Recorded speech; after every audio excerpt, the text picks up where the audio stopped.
CR. Dahil, nakaharap ako sa computer. Lagi akong nakano sa electronics. So, yan? Marami din yung hindi maganda sa skin natin.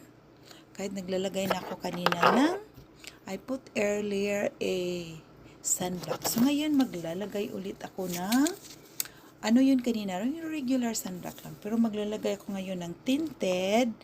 Ayan, tinted siya na sunscreen. So, it protects to our skin as well.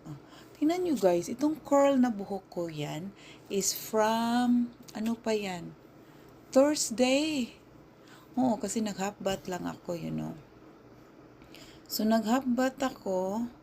I-restart ko nga tong computer. Parang may issues siya. Hindi ko alam. Nakaharap ako sa computer. So, yan ang guys. Yung mga mercury lights thing. Hindi maganda sa skin natin.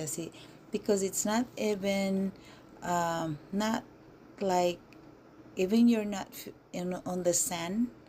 Kasi yung lights, yung parang heat, mainit talaga. Mainit, hindi naman sobrang mainit.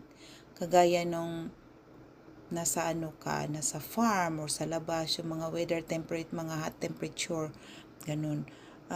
Pinapawis ka, di ba, mainit ang katawan mo. Isa din yan. Kaya kailangan talaga gumamit ng skin barrier. Sunscreen. Nasa labas o sa loob, mainit man o hindi, kailangan talaga gumamit natin ng sunscreen everyday. So, maglalagay ako ngayon. Ano to siya? Ay, naka-open na. SPF, okay, broad spectrum, SPF 50. SPF 50 siya. So, maganda talaga sila. Kasi ako, tingnan nyo, meron akong melasma sa forehead. Makikita nyo ba? Yun, yan, basta yan, yung dark na yan dyan, ay melasma yan. So, may mga imperfection din ako sa skin ko. Ayan, nag-dry na siya.